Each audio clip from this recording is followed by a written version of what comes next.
Chapter 16, Return. On the 15th of July, Ev and I again stood on the edge of the Amazon interior. My intention to return to La Chorrera was fast becoming fact. My journal begins again as we started down the Putumayo, a name that had by then come to suggest to me an etymology like the whore of illusion. Having left the vicinity of Puerto Leguizamo a few hours ago with our cargo of beer and cattle, we are once again enclosed by and moving through the dream that is the forests and rivers of the Amazon basin. This return, to continue the contemplation of the phenomenon in the pure medium of tropical nature in which we discovered it, marks a dedication to and an immersion in the phenomenon that, I imagine, anyone familiar with the events which overtook us in March finds incredible, and even, perhaps, not without an element of risk. I refer not to danger inherent in the jungle or to the inevitable hardships attendant upon travel in remote areas, but rather, and obviously, to the psychological stress inherent in confronting the phenomenon, strangely so much a part of oneself, and yet vast and other, away from the mitigating world of friends, and a world that is unaware or skeptical concerning our encounter with the phenomenon and the subsequent understanding which we derived from it. My first consideration in this area is to do all in my ability to eliminate the unexpected. My brother's crypto-schizophrenic reversal is ever in my mind in this regard. I believe we are dealing with something to which no vagueness or uncertainty of inner dynamics adheres. Careful thought and study can eliminate the possibility of the contact phenomena suddenly turning on us or otherwise behaving unexpectedly. The right approach to these things remains elusive. Again and again, the inner voice of the phenomenon has insisted that, since my brother's opus of hypercarbylation, nothing at all remains to be done, and that if something is required in the way of activity, then by virtue of the very nature of the contact, that something will be exactly what we are doing. Ev and I lived quietly at La Chorrera from August until November of 1971. And during that time I was able to completely indulge my submersion in the interior processes that I was experiencing. During the second residency at La Chorrera, the theme of ukuhe recurred. We had made the acquaintance of several of the Witoto people who regularly walked the path near our own hut, a few hundred yards down the same path from where the original experiment took place. Among those Witoto who stopped to exchange a word or watch me collecting insects was a sturdy older man named Demetrius. In my excited state of mind, the letters D, M, and T seemed to stand out in his name like a beacon. As soon as I could get him alone, I haltingly put the question to him. Ukuhe? Ukuhe? He was barely able to believe his ears. That this strange, weak creature, like something from another world, should directly inquire after a secret tradition of his people was incredible. I have no idea how many cultural conventions were overlooked, but after a bit more conversation, or what passes for conversation between people who share no common language, I was sure that he would try to help me. Days later, on my 24th birthday, I was brought a tarry goo wrapped in a little leaf packet. I was never able personally to obtain a hallucinogenic experience from this material, but later analysis by the chemists of the Karolinska Institute confirmed the presence of dimethyltryptamine.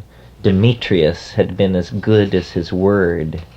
By the time that life at La Chorrera had actually carried us through November 16th, 1971, the date that the chart and the accumulation of coincidences had generated seemed to indicate as the critical date, I had begun to realize that the chart had too many variables to ever function as a predictive map of the future.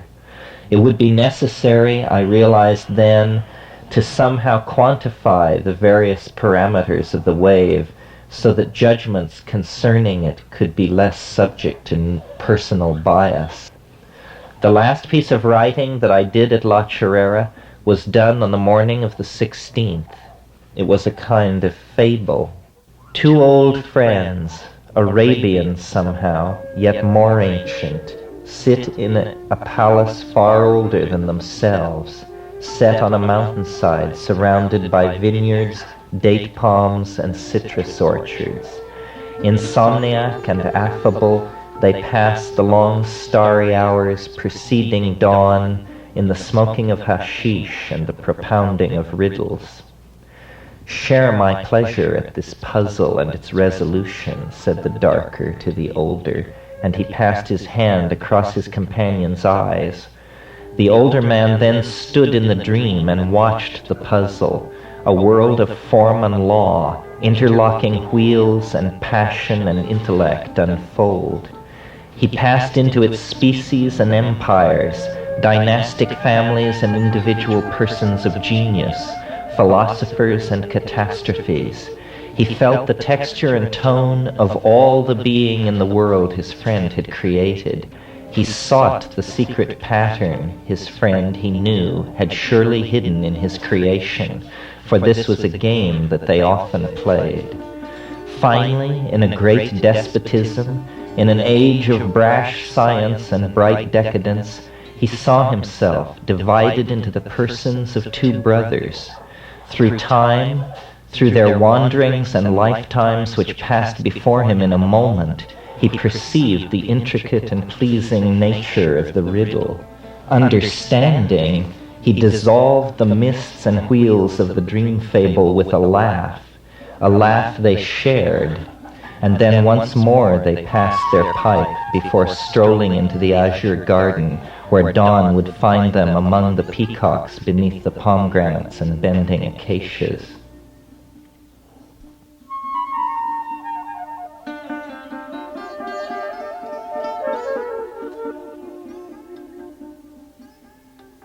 The important thing about the second trip to La Chorrera was that the teaching was more or less continuous, and what it taught after months and months was an idea about time.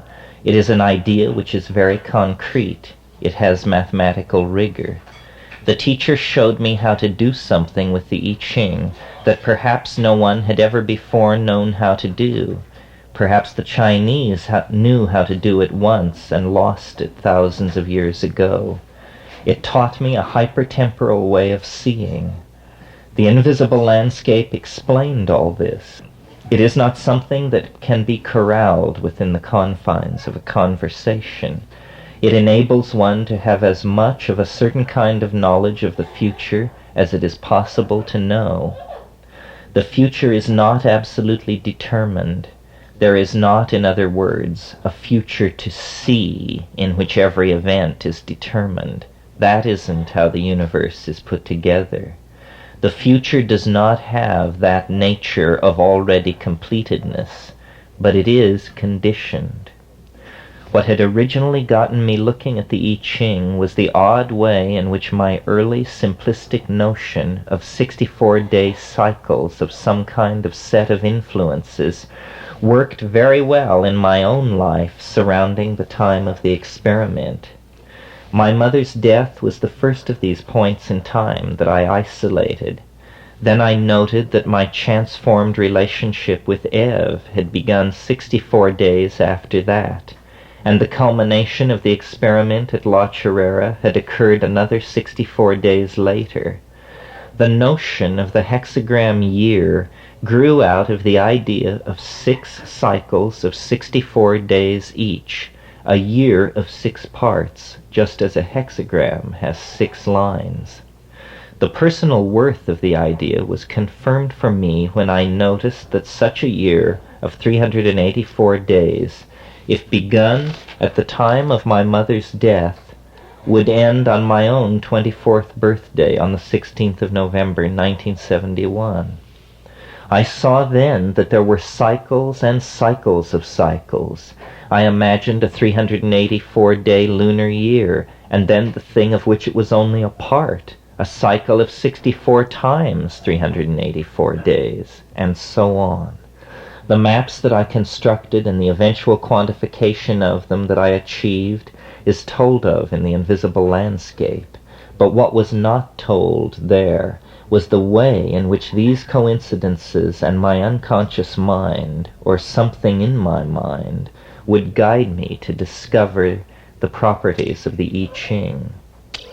What to make of the ocean of resonances that the time charts seem to show, connecting every moment of time to every other through a scheme of connection that knew nothing of randomness or causality?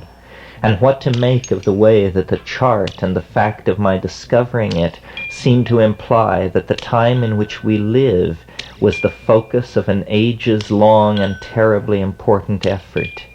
These were inflationary images, and I recognized them as such, but the power and allure of them as a form of private entertainment was frankly irresistible.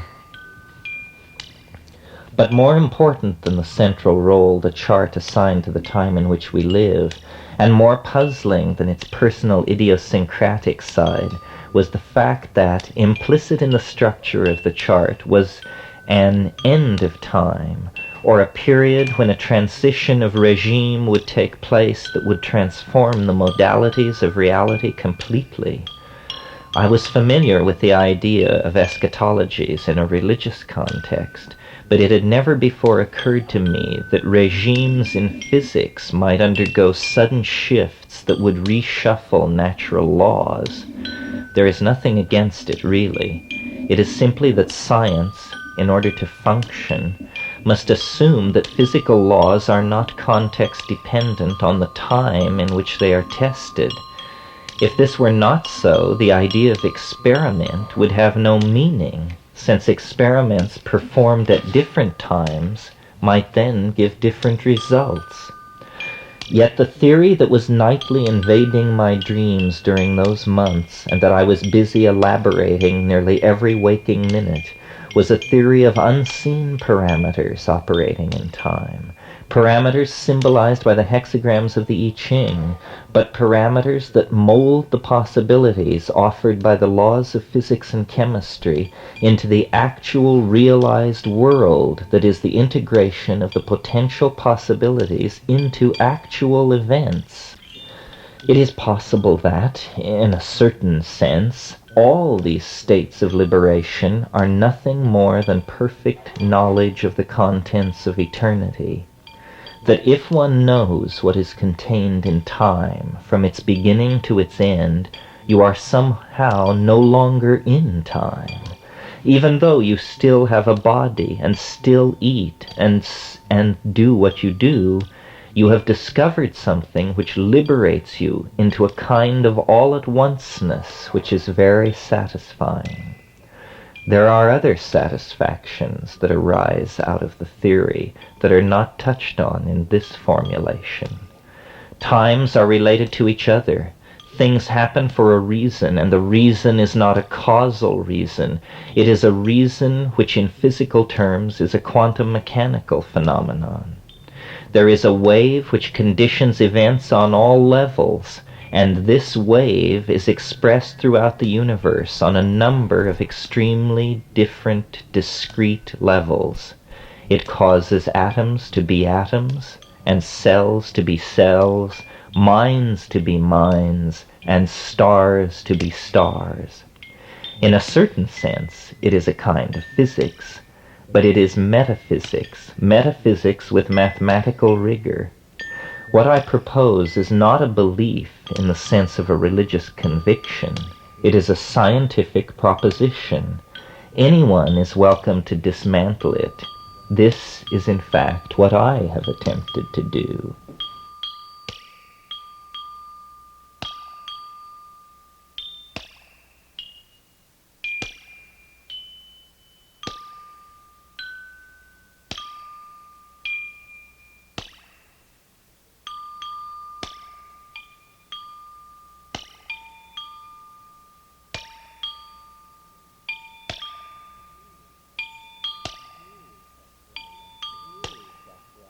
Years after I left the Amazon, I continued to elaborate this theory and to clarify my own understanding of the theory-forming enterprise generally.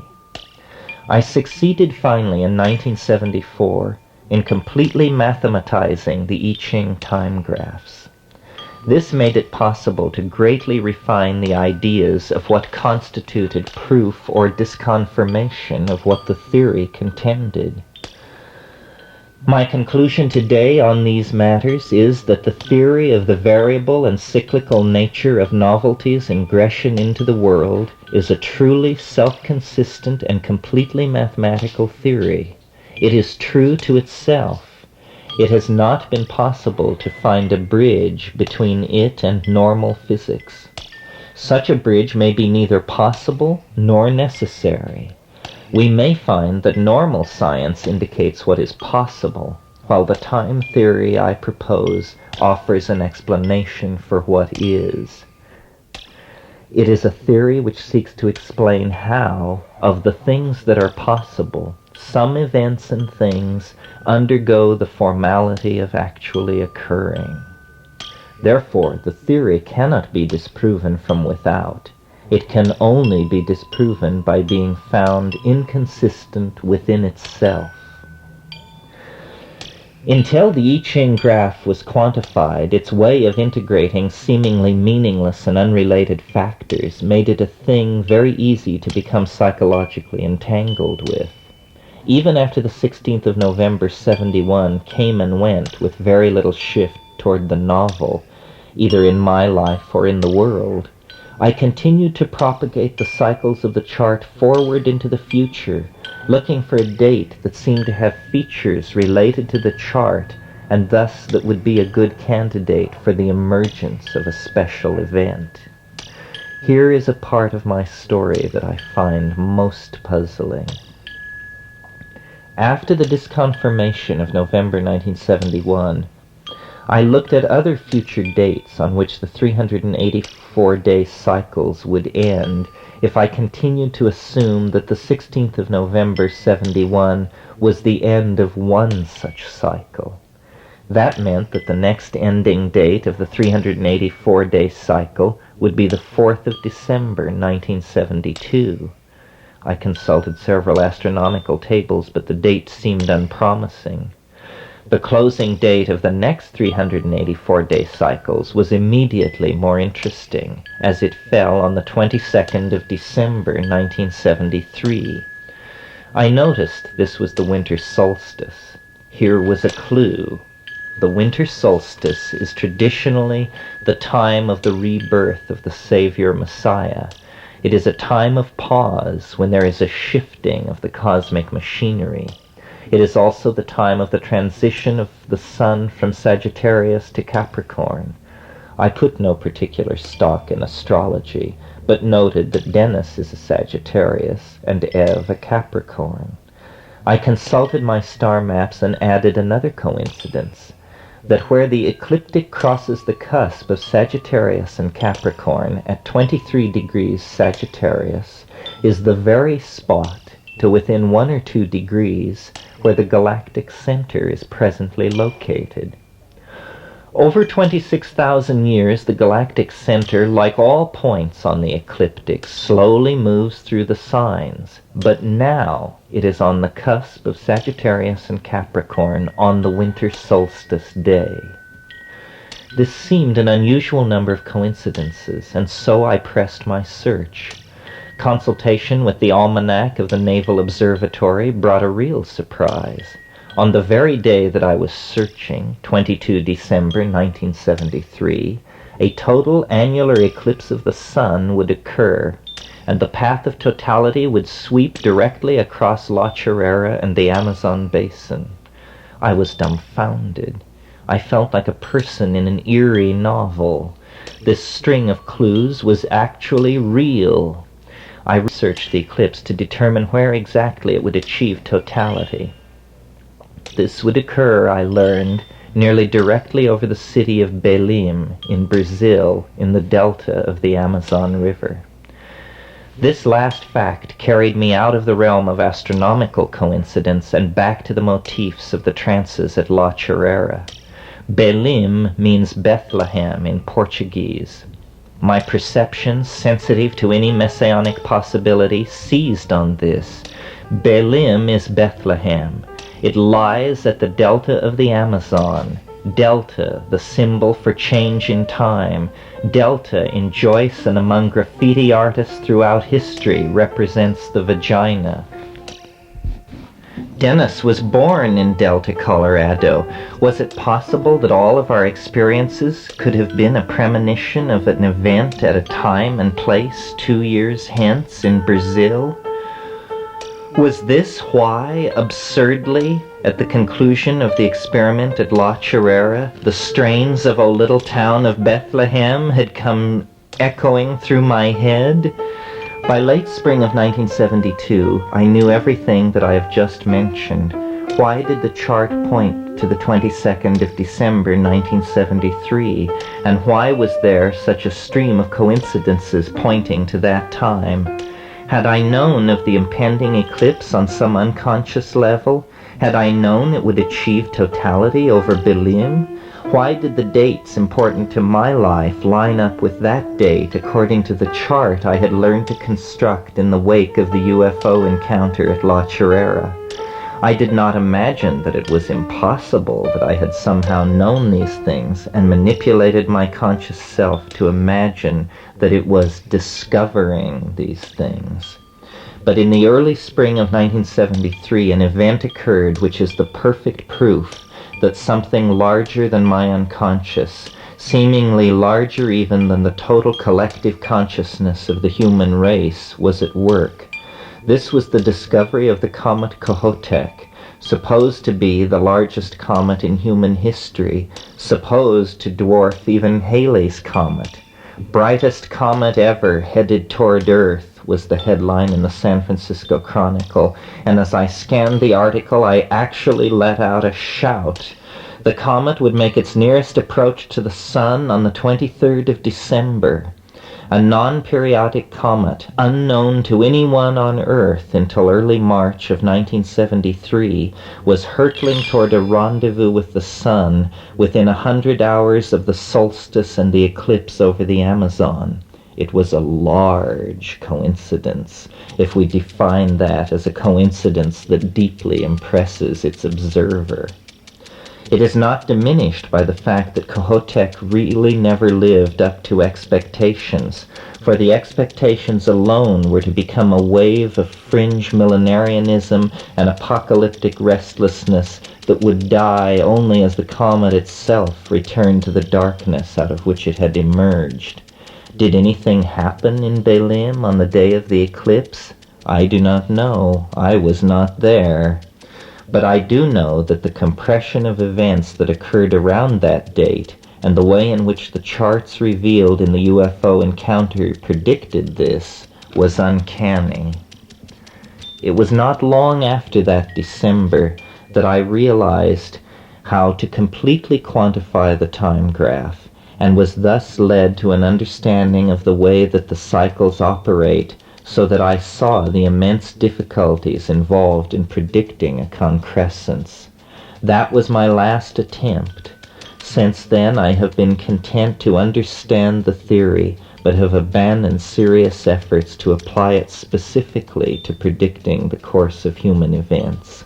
I do not personally doubt that the charts can and do chart the course of future novelty, but years of working with them leads to abandonment of the distinction between past and future, and preference for a kind of whole system understanding that revels in the complete pattern with less stress on specific prediction. Was the above series of events the first intimation that I had ever had that something of importance was connected with a specific date in time and the city of Belim? Strangely, no, it was not. In the spring of 1970, I was in Taipei, Taiwan, adjusting to city life after a long butterfly-connecting ramble through the outback of Indonesia. I was killing time awaiting a traveling companion who I had last seen in Bali several months before. I had a very peculiar dream, which occurred, though I did not know it, on the very day that my father and Dennis were told that my mother was dying of cancer. That was something I would not learn until nearly a week later. My journal records the following dream, 24 May 1970. X and I were walking up a gentle grassy slope. Below us, on all sides, the valleys were filled with scudding white clouds, tops brilliantly reflecting the sun back into the depthless azure. Ahead of us, the steeply rolling hills ascended many miles away, as I remarked, into the main range of the Rockies. We were, in dream geography, somewhere in western Colorado, where I was born and lived until I was 16. As we continued upward, Herr B., an Indonesian acquaintance, came to meet us wearing white tennis shorts and drew our attention to several small meteorological balloons whose dangling nylon cords had fouled in nearby wind-bent trees, and to our left, upon a crest, deeply dimpled, blazing white, and perhaps 30 feet high, was a large balloon, perhaps 3/4 filled with gas. The ropes enclosing the gas bag cut deeply into it, sectioning it as though it were a great bleached orange. As we gazed, Herr B. depressed a lever that had appeared from somewhere, and the apparatus rose simultaneous with my query, would not the wind whipping over the hill cause it to falter?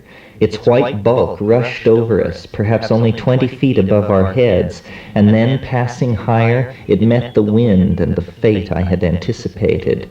Turning on its side, it gently came to earth. We ran toward it, and other people, the impression was of children, appeared from the opposite direction, also running toward the rippling white of the now deflated machine. Amid our laughing examination of the balloon, we were invited into B's house, now visible as a sprawling, ranch-style house nearby, a house not unlike the house in which I spent my childhood.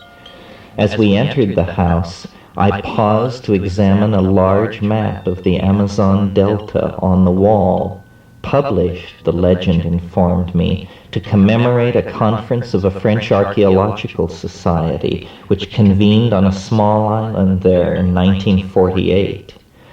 When I rejoined X, she informed me that the children of B had told her that one of the densest rainforests in the world was nearby. I, familiar as only a native can be with Colorado geography, was incredulous.